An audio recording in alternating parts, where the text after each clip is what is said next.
As the train left the station, I pulled out my smartphone and opened the Notes app.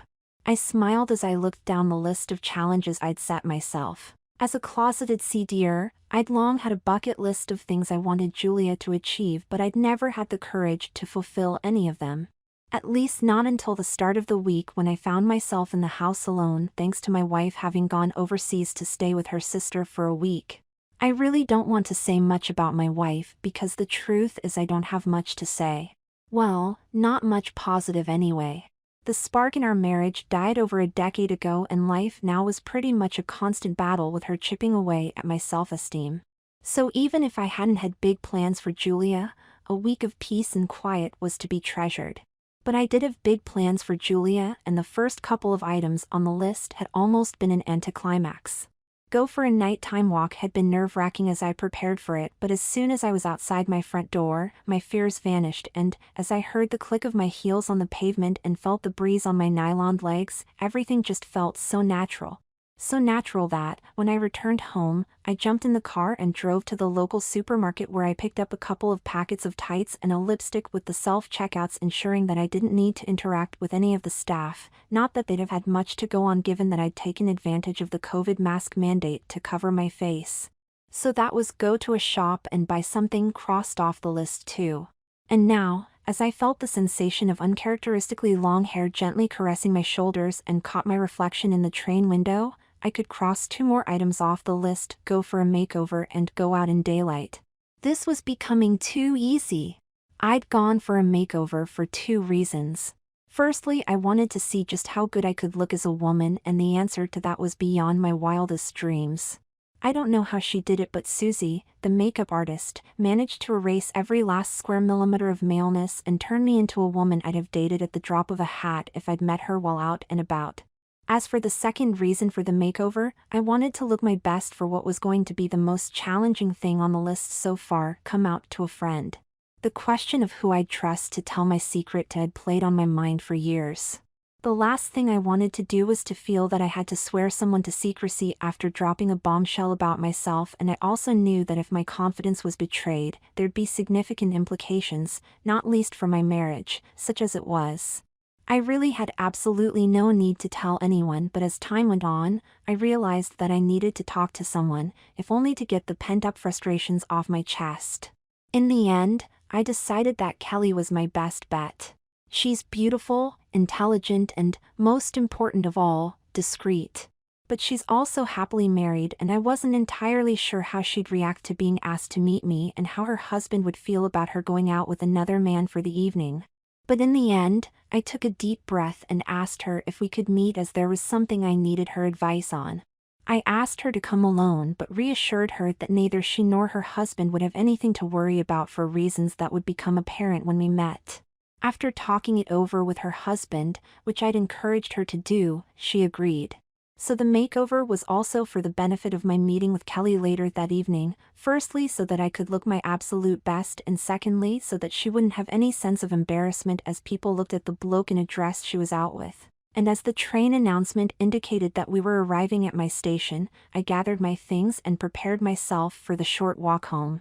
I started my car for the drive into town, but noticed that the fuel gauge was nearly on empty, so I drove to the nearest petrol station to fill up. As I filled up my car with fuel, I noticed a well-dressed man at the adjacent pump repeatedly glancing at me and smiling as he did so. I couldn't help feeling a little envy as I looked over at his top-of-the-range Mercedes, a complete contrast to my bottom-of-the-range Ford. If I couldn't compete with his wealth, at least I could console myself with the thought that I was going to spend a great deal less than he was thanks to my Ford's fuel economy. But I have to confess that I felt both flattered and uneasy at his attention, particularly as I was certain that I'd never met him. Wearing stilettos, black sheer stockings, a body-hugging dress, and glamorously made up, it wasn't hard to understand why he kept glancing my way, but I started to realize what women have to contend with on a daily basis. They should be able to get dressed up without every man who sees them assuming they're fair game, and it can't be easy for them.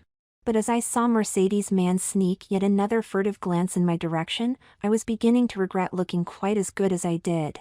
Of course, I'd sometimes fantasized about being the trophy wife of a successful businessman, but, as I was now finding out firsthand, there's a raft of difference between a fanciful dream and the reality of what was unwanted advances.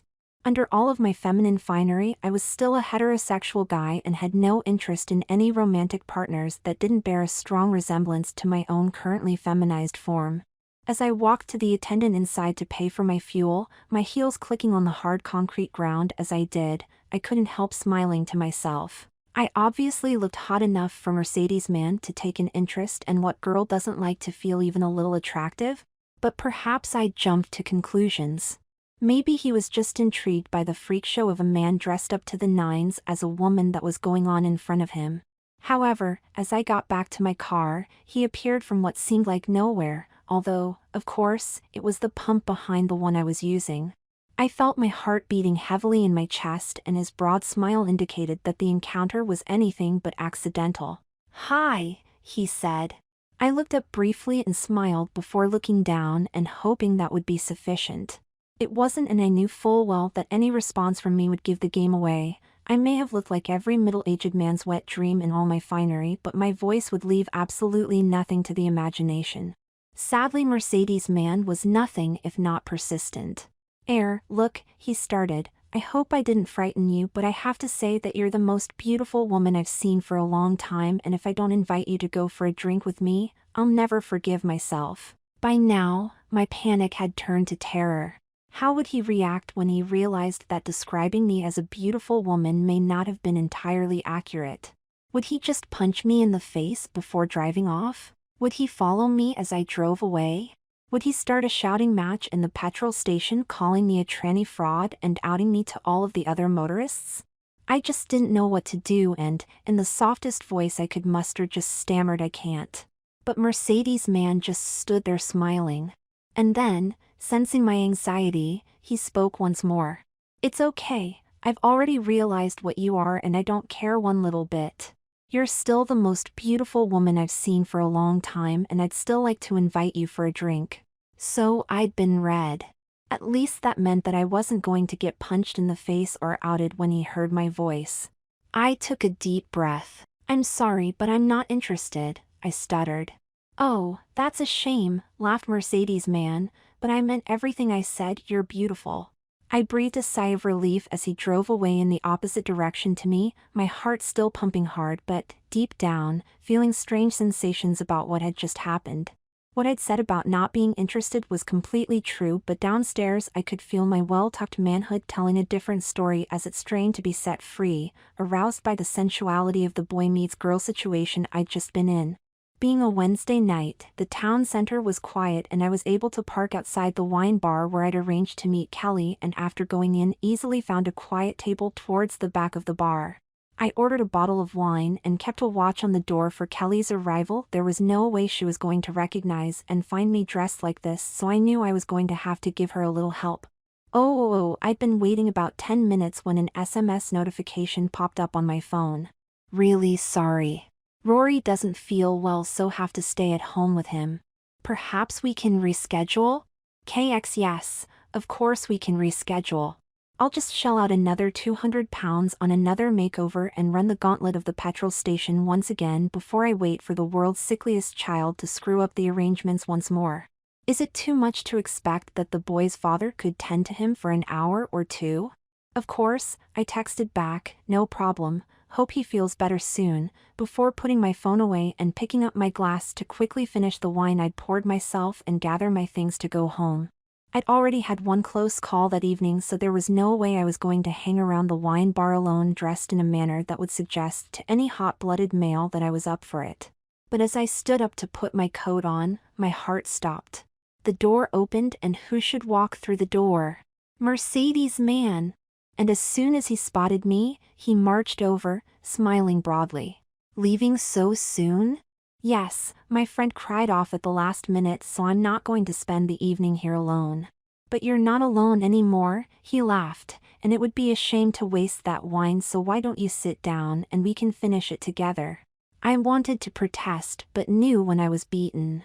"Okay then," I sighed. "Look, I understand this is hard for you, so anytime you feel uneasy, just get up and leave.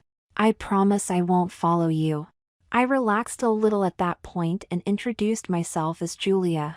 I'm James, nice to meet you again, laughed Mercedes' man as he poured himself a glass of wine and topped up mine.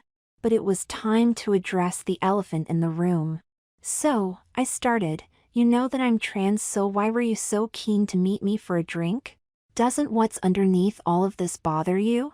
Absolutely not, he replied, still laughing. In fact, I'd go as far as to say that it's that and the fact that you look so good that made me want to get to know you better. You mean you're a tranny chaser? I asked incredulously as I started to feel very nervous about the situation I now found myself in. Well, admirer is the more polite term, but whatever you want to call me, the answer's yes. I am attracted to crossdressers and transsexuals. I felt panic starting to build up inside me. Like most other crossdressers, I've joined trans forums and photo-sharing websites hoping to meet like-minded girls. But wherever the trans community congregates, you're sure to find the chasers, lurking in the shadows. They're not all the same, of course. Some have such a high opinion of themselves that they assume that every trans girl they approach is gagging to experience their superior lovemaking skills and gargantuan, well, you get the picture. Others just come over as love-struck teenagers, obsessed with and showering compliments peppered with love heart emojis on the objects of their desire. One or two just appeared to be respectful, but they were few and far between and quite possibly just better at hiding their true intentions than the other types. Whichever category they fell into, they were probably holding the mouse with one hand and pleasuring themselves with the other, and even the thought of it made me feel physically sick. A feeling that I was now experiencing once again as the horror of what I'd let myself in for sunk in. Sensing my unease, James started to explain. When it comes to choosing a partner, we all have different preferences. Some like dark-haired girls, some like blondes. Some like light-skinned people, some dark. Some people are straight, others gay. And so on. I just happen to find trans girls attractive. Why? Because we're guys underneath? Not exactly. That would just be tantamount to saying that I'm gay, which I'm not. But if you like men, then surely you're gay, regardless of how they're dressed? Fair point, laughed Peter, but let me ask you a question. You're having a drink with a guy. Does that make you gay? No, it doesn't, and you know that. I snapped. Really? The smirk on Peter's face told me that he was not buying that. I've left you in no doubt that I'm attracted to you and reassured you that you can leave at any time, but you're still here. And don't tell me it's just to finish the wine. I felt myself blushing. The truth was that he had a point. Whilst on the one hand, I felt no attraction towards him, on the other I was turned on by the situation. I liked the idea of a smartly dressed couple enjoying a drink together, and I also liked the idea of being treated as a lady by an admittedly decent-looking guy. And once again, the arousal I was feeling downstairs suggested that whilst my head was telling me that I had no interest whatsoever in dating another man, my heart may have a different view. So maybe James was justified to ask that question. If I was asking him if he was gay, I was acknowledging that I was a guy, out with another guy on what was to all intents and purposes rapidly turning into a date. But I'd temporarily stopped being a guy for the evening. In my mind, I was all woman and expected to be respected and treated as such. But that's different, I replied. This evening, I look like a woman and I feel like a woman, and at no point have I said that I'm attracted to guys. But equally, you haven't said that you aren't, retorted Peter, quick as a flash. Of course, I wanted to quash that particular idea, but I couldn't find the words, not least as I now felt my cheeks burning as I blushed. James sensed my unease. Look, he said, you look beautiful tonight and you've obviously made a huge effort to be the best you can be. And I respond to that, particularly as many women nowadays just can't be bothered making the effort. Of course, the thought of your transformation is exciting, perhaps even a turn-on if you want me to be really honest, but if that makes me gay in your eyes, I'll take that in return for spending time with a woman who I find incredibly attractive. Wow, I wasn't expecting that. And strangely, I didn't feel threatened by what James said. In fact, I found his honesty disarming and, of course, he was right. If I wanted to be treated as a woman, I couldn't then accuse him of being gay. But James wasn't finished. So let me ask you a question. Why do you do this? What makes a normal guy want to not only dress up as a woman but as the most glamorous woman he can be? If only I knew the answer to that question. I'd been asking myself the same thing ever since I first sneaked into my sister's bedroom to try on her clothes and was no nearer the answer now than I was then. I just knew that, somehow it felt right. No, more than that, it felt good. Amazing in fact. I don't know, I replied slowly. For most of the time, it feels like I'm living with a problem that I can't quite put my finger on. I see a pretty woman in the street and am attracted to her, but rather than that attraction being admiration, it manifests itself as more of a feeling of envy. So you want to get close to her to try to live your own dreams through her rather than just wanting to get her into bed? Yes, I replied, a little surprised about how perceptive he was, but I probably should have expected it given that he was a self-confessed tranny chaser. Sorry, I mean admirer. So why not make the change permanently? I thought for a few moments. Why not make the change permanently? When I compared how I felt as Julia to my normal life as him, there was no contest. His life was one of drudgery and frustration, hers somehow felt more complete. My experiences on my day out had proved that I could function in society as a female and, if I was honest with myself, I was enjoying the state far more than I'd expected. But I knew it wasn't that simple, and if I removed my rose-tinted spectacles, the reality of being a trans woman was very different to the fantasy world imagined by both the trans community and their admirers. Because, I started slowly, I'm not really sure that it's the right thing for me. What happens when the novelty wears off? Well, replied James smiling, I could say that you won't find out unless you make that leap of faith, but the time you took to answer that question tells me far more than the answer you finally gave me. And if there was an element of doubt in your answer, there was far more as you struggled to find a reason that would convince you yourself, never mind me. And James was right. I was unconvinced by what I had said, and the truth was that every time I let Julia out to play, it was more difficult putting her away again. At times, I could see clearly enough to know that taking that step was the only way to deal with the frustrations I felt, but, for most of the time all I could see were obstacles. I mean, how could a man of my age ever believe that he could become a convincing woman, and by convincing I just mean a woman that could blend in and be accepted by society?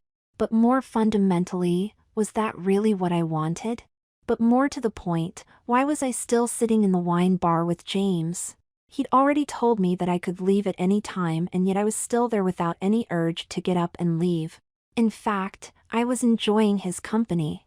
His interest in me obviously went a lot deeper than a passing interest in the trans community. He'd made that quite clear in the several compliments he'd paid me, but I was still trying to rationalize my own thoughts. For an older man, James was attractive. He obviously cared about his appearance and was very engaging when he talked, but that's as far as it went. I had absolutely no desire to go back to his place for a coffee before jumping into bed with him, an urge I definitely felt myself when dating in my younger days. But even so, I felt aroused. With every compliment he paid me, I felt my cheeks become a little warmer and my heart beat a little stronger, not to mention what was happening down below. It reminded me of an incident with one of the girls in my class at school. Jane, or plain Jane as we called her, wasn't like the other girls. At a time when most of her classmates were making the most of the changes to their bodies and showing off their newly developed curves as adulthood beckoned, she seemed to make no effort at all.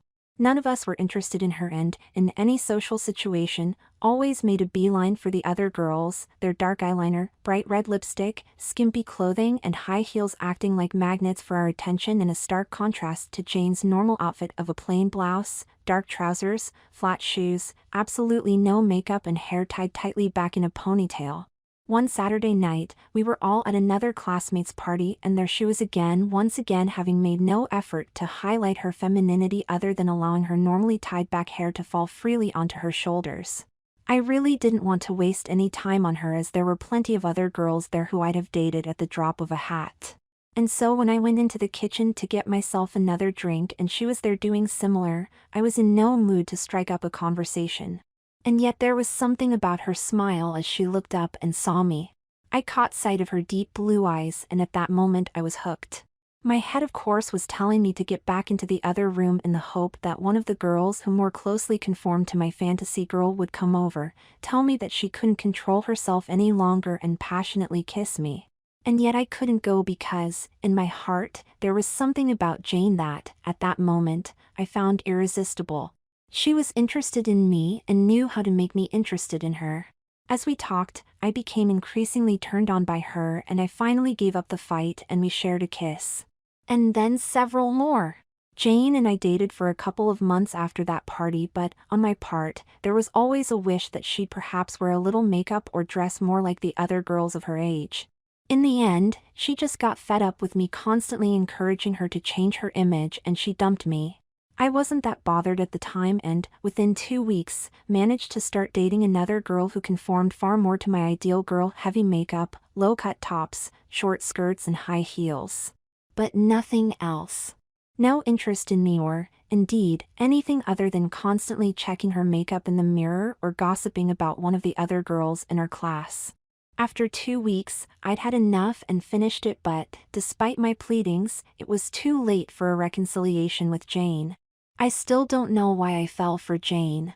Perhaps it was just a case that, deep down, I was looking for someone I could emotionally connect with. Or, quite possibly, my interest in the other girls with their makeup, short skirts and heels were just the early signs of my transness, and Jane, whose appearance was decidedly tomboyish most of the time, was a closer match to what I was really searching for in a partner but not prepared to properly admit it for fear of the repercussions from a society that tended to frown on those things at that time. Whatever it was, I was now experiencing pretty much the same emotions as I sat opposite James and felt just as bewildered as I had done all those years ago. I was shocked when I caught sight of the clock on the wall. I'd been talking to James for over 2 hours and hadn't noticed the time passing. We were now the only 2 left in the wine bar and it was obvious that the staff were impatient to close for the night. We gathered our things and as we approached my car, I thanked James for what had turned out to be a surprisingly enjoyable evening. That was the point at which I should have got into my car and driven off. But my heart was beating strongly in my chest. Ironically, it was exactly the same feeling I'd had when I'd connected with Jane all those years ago. Then, it was my head telling me that Jane wasn't the girl for me because she didn't conform to what I defined as my ideal partner, whilst at the same time feeling utterly attracted to her. Now it was my head reminding me that I had no interest in a romance with another guy. And despite seeing that he was good-looking, I just wasn't physically attracted to James. Fundamentally, I wasn't because he was a guy, and yet as we'd talked, I came to realize that he was the guy that I should have been: successful, tall, quite good-looking, well-dressed, and good company. Just the sort of guy that a woman with the same sense of style that I was exhibiting in my feminized state would go for. Because the truth is that women who care about their appearance and dress elegantly are drawn towards men like James, not downtrodden disheveled types like my normal persona. So James shouldn't have been anything more than an inspiration, a role model for me to emulate. But the truth was that I was aroused and had increasingly been as we'd talked. Like Jane, he was the complete opposite of what I wanted in a partner, but, like Jane, he was interested in me. I'd often fantasized about being the woman in a heterosexual relationship during my CDing sessions, and, with every compliment that James had paid me during the evening, I'd felt my arousal intensify. Sure, James was a self-confessed tranny chaser, but, as he'd said himself, that was just something he found attractive about certain people. My head, of course, was telling me to get into my car and drive off. It was reminding me that I was a heterosexual guy who had no interest in other guys as romantic, never mind sexual, partners. But was I really a guy, and had I just been deluding myself that I was just a crossdresser? I delighted in the feelings of femininity every time the wine bar staff called me ma'am, and I almost burst with joy when an attractive woman complimented my outfit as I was fixing my lipstick in the ladies' room, not because I desired her but because it felt like she was accepting me into her tribe. My heart was telling me that I shouldn't repeat the mistakes I'd made with Jane, and I knew exactly what I had to do next, if only to see where my emotions sat for once and for all. I looked into James' eyes and he looked back. We said nothing for several seconds and finally I reached up and kissed him tenderly on the lips. Again we looked into each other's eyes, and as I saw him move towards me, I closed my eyes. He gently pulled me towards him and our lips met for a long, lingering kiss. A tingling sensation engulfed my body as he held me tight, our tongues dancing their ritual dance as we were as one with each other. And when we finally parted and went our separate ways, I realized that James had finally enabled me to resolve all of the frustrations, anxieties, and questions that had punctuated my life. The future now seemed full of possibilities and I was determined to explore every single one of them. That evening took place 5 years ago, and yet I remember it vividly as if it was only yesterday. I slept late the following morning, but as I looked at my bucket list on my phone, I smiled. Clearly I'd not come out to a friend as I'd planned to do that evening, but as I scrolled down, I realized that go on a date with a guy could be well and truly ticked off as done, and most of the other items on the list now looked a lot more doable than they'd appeared a few hours earlier. And before I put down my phone, I dared to add one more item to the list at the very bottom: transition. I had no idea whether I would ever get that far down the list to remove the question mark, let alone tick it off as done, but it no longer seemed to be the impossible dream that it had once been. Within a week, I was separated from my wife. I confessed my CDing to her when she got back from her sister's, and it gave her the excuse to end the marriage she'd long been seeking. Granted, a dingy rented flat was a significant step down from the marital home, but it gave me all the freedom I needed to let Julia spread her wings. And spread her wings she did. And James? Well, after that kiss, it was definitely obvious where my sexual orientation was going, and we soon started a proper relationship. It turned out that he came from a wealthy family and enjoyed indulging his love of trans women through me, so soon I was being treated to clothing, shoes, and anything and everything else a woman could ever have wished for. And before I forget, I should mention that he soon admitted that our chance meeting in the wine bar was anything but accidental. He'd guessed that I was heading into town, and after deliberately heading off in the opposite direction to avoid suspicion, he quickly turned around to try to find me again. He couldn't believe his luck, firstly when he spotted my car outside the wine bar, and secondly when he found out that I'd been stood up by Kelly and was on my own. Of course, we enjoyed a full relationship, and whilst the fact that under everything, I was a normal male fascinated him, his excitement when I finally decided that I wanted to go on hormones was palpable. Facial feminization and breast augmentation followed thanks to his generosity, but we then hit a problem. Call me old-fashioned, but, in my view of the world, women don't have penises. I soon realized that I wanted to go all the way and have that irrelevant piece of skin and its 2 rotund friends removed for good, and the more feminine I became, the more I grew to detest what I had downstairs. But, for James, my genitals were everything. Without them, I'd be just another woman and not of interest to him, and, on that basis, he told me that there was no way he was paying for that operation. And I guess that was the point I woke up. I'd always felt adored by James, but it was now apparent that the adoration was for what I was, not who I was, and he saw all of the clothes and the operations as being for his benefit, not mine. He was just creating his dream woman, and that woman had to be sexually ambiguous to satisfy him. And so when, after yet another argument about my desire to undergo full gender reassignment, he issued the ultimatum that if I had that operation, it would be over between us, I told him that I was not prepared to wait that long for the inevitable and ended the relationship there and then. Of course I was sad, but I guess I should have realized from the word go, once a tranny chaser, always a tranny chaser. Fortunately, during my time with James, I'd managed to save up a few £1,000s and finally traveled to Thailand for my operation a couple of years ago. But best of all, Tom is now in my life. He's a lot older than me and not as good looking or wealthy as James was, but he's everything I could ever wish for. He didn't bat an eyelid when I told him about my past, just dismissing it with, "I love you for who you are, not who you've been." And that's all I ever wanted to hear. Oh, that and "will you marry me?" and being Mrs. Davies, which is who I've been for the past 3 months, is the best thing that ever happened to me.